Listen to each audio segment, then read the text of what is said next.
Coffee, ಕರಿಮೆಣಸು, ಏಲಕ್ಕಿ ಬೆಳೆಯ ನಾಡು ಅಂತಾನೆ ಕರೆಯಲ್ಪಡೋ ಕೊಡಗಿನಲ್ಲಿ ವಿದೇಶಿ ಹಣ್ಣಾದ ಲೀಚಿ ಹಣ್ಣಿನ ಫಸಲು ಈ ಬಾರಿ ಹೆಚ್ಚಾಗಿ ಗಮನ ಸೆಳೀತಾ ಇದೆ.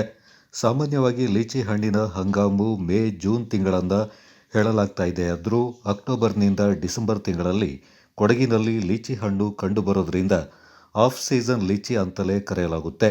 ಲೀಚಿ ಒಂದು ಉಷ್ಣವಲಯದ ಹಣ್ಣಾಗಿದ್ದು ಕೆಂಪು ಸಿಪ್ಪೆ ಮತ್ತು ಸಿಹಿ ಹೂವಿನ ಪರಿಮಳದ ಬಿಳಿ ತಿರುಳನ್ನು ಹೊಂದಿರುತ್ತೆ. ಇದು ಉತ್ಕರ್ಷಣ ನಿರೋಧಕ ಗುಣಗಳನ್ನು ಹೊಂದಿರೋ ವಿಟಮಿನ್ ಸಿ ಮತ್ತು ಫೈಬರ್ನಂತಹ ಪೋಷಕಾಂಶಗಳಿಂದ ಸಮೃದ್ಧವಾಗಿದೆ. ವಿದೇಶಿ ಹಣ್ಣುಗಳಾದ rambutan, mangosteen, star apple, velvet apple, water apple, durian, longan ಹಣ್ಣುಗಳು ಕೊಡಗಿನ ವಾತಾವರಣಕ್ಕೆ ಸೂಕ್ತವೆನಿಸಿದೆ. ಕೊಡಗಿನ ಬಿಸಿಲು, ಮಳೆ, ಚಳಿಗಾಳಿಯ ಮಿಶ್ರಿತ ವಾತಾವರಣ, ತಂಪಗಿನ ವಾತಾವರಣ, ಮಣ್ಣಿನ ಜೈವಿಕಾಂಶದ ಸಮೃದ್ಧಿ ಲೀಚಿ ಬೆಳೆಗೆ ವಿಶೇಷವಾಗಿದೆ ಎಂಬುದು ತಜ್ಞರ ಅಭಿಪ್ರಾಯವಾಗಿದೆ. ಸ್ವಲ್ಪ ಅಲ್ಲ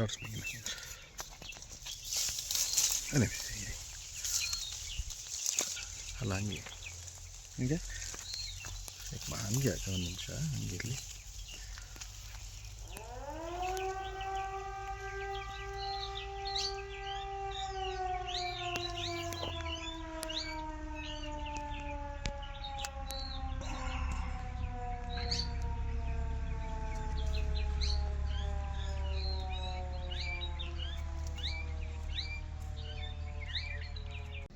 ಆದರೆ ನಮ್ಮಲ್ಲಿ ಏನಾಗುತ್ತೆ, ಈ ಡಿಸೆಂಬರ್ ತಿಂಗಳಲ್ಲಿ ಫಸಲು ಕೊಯ್ಲಿಗೆ ಬರೋದ್ರಿಂದ ಅಲ್ಲಿ ಸಿಗೋ ರೇಟಿಗಿಂತನೂ ಇಲ್ಲಿ 2ರಿಂದ 3 ಪಟ್ಟು ಹೆಚ್ಚು ಅಧಿಕ ಲಾಭ ಸಿಗೋ ಚಾನ್ಸಸ್ ಇದೆ. ಹಾಗಾಗಿ ನಮ್ಮಲ್ಲಿ ಸಾಧಾರಣ ಈಗ ರೈತರಿಗೆ 250ರಿಂದ 300 ರೂಪಾಯಿ ಕೆಜಿಗೆ ಸಿಗುತ್ತೆ.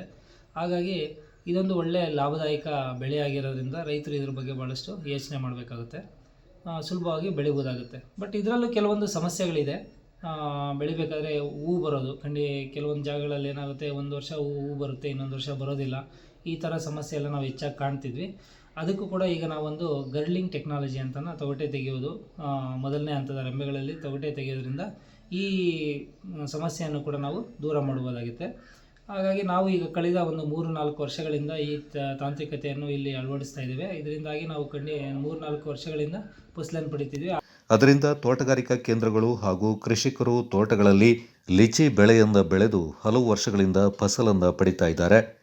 ವಿವಿಧ ಕೃಷಿ ಅಭಿವೃದ್ಧಿಗೆ ಪೂರಕವಾದ ಚಟ್ಟಳ್ಳಿ ತೋಟಗಾರಿಕಾ ಪ್ರಾಯೋಗಿಕ ಕೇಂದ್ರದಲ್ಲಿ ದೇಶಿ ವಿದೇಶಿ ಹಣ್ಣು ಹಾಗೂ ತರಕಾರಿ ತಳಿಗಳ ಅಭಿವೃದ್ಧಿ ಮಾಡಲಾಗುತ್ತೆ.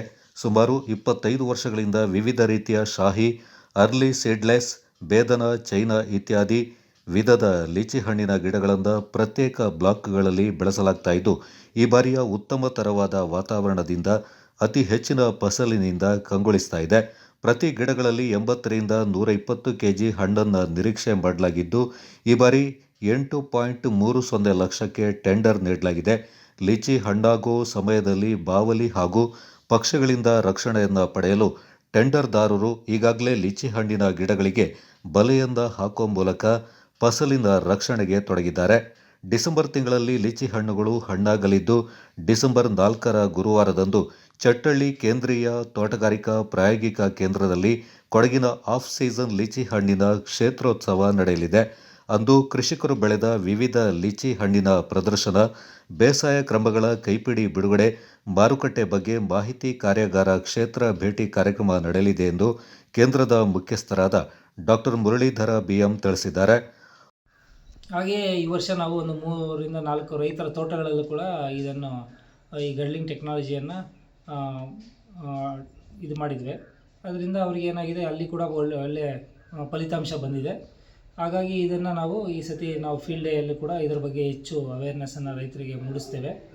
ಈ ಸತಿ ನಮ್ಮಲ್ಲೂ ಕೂಡ ಒಳ್ಳೆ ಅಧಿಕ ಇಳುವರಿ ಬಂದಿದೆ. ಪ್ರತಿ ಗಿಡದಲ್ಲೂ ತಾವು ಗಮನಿಸಿದಾಗೆ 80ರಿಂದ 120 ಕೆಜಿವರೆಗೂ ಕೂಡ ಒಂದೊಂದು ಗಿಡಗಳಲ್ಲಿ ನಾವು ಫಸಲನ್ನು ಪಡೀಲಿಕ್ಕಿದ್ದೇವೆ. ಹಾಗಾಗಿ ಇದೊಂದು ಒಳ್ಳೆಯ ಲಾಭದಾಯಕ ಬೆಳೆ. ಇದನ್ನು ನಾವು ಬೆಳೀಲಿಕ್ಕೆ ಸ್ಟಾರ್ಟ್ ಮಾಡ್ಬೋದು ಅಂತ ನಾನು ಕೇಳ್ಕೊತೀನಿ. ನನ್ನ ಹೆಸರು ಡಾಕ್ಟರ್ ಮುರಳೀಧರ್ BM, ಹಣ್ಣು ವಿಜ್ಞಾನಿ, ಕೇಂದ್ರೀಯ ತೋಟಗಾರಿಕಾ ಪ್ರಾಯೋಗಿಕ ಕೇಂದ್ರ ಚಟ್ಟಳ್ಳಿ ಹಾಗೂ ಈ ಕೇಂದ್ರದ ಮುಖ್ಯಸ್ಥರಾಗಿ ಕಾರ್ಯನಿರ್ವಹಿಸ್ತಾ ಇದ್ದೀನಿ. ಆಫ್ ಸೀಸನ್ ಲಿಚಿಯಿಂದ ಆರ್ಥಿಕ ಬೆಳೆಯಾಗಿ ಬೆಳೆದರೆ ಮಾರುಕಟ್ಟೆಯಲ್ಲಿ ಹೆಚ್ಚಿನ ಬೇಡಿಕೆ ಮತ್ತು ಉತ್ತಮ ಬೆಲೆ ಸಿಗಲಿದೆ. ಈ ಬಾರಿ ಹೆಚ್ಚಿನ ಮಳೆಯಾದರೂ ಆಫ್ ಸೀಸನ್ ಲಿಚಿ ಹಣ್ಣಿನ ಫಸಲು ಕಂಡುಬರ್ತಾ ಇದೆ. ಕೊಡಗು ಚಾನಲ್ ವಿಶೇಷ ವರದಿ ಪುತ್ತರಿರ ಕರುಣ್ ಕಾಳಯ್ಯ.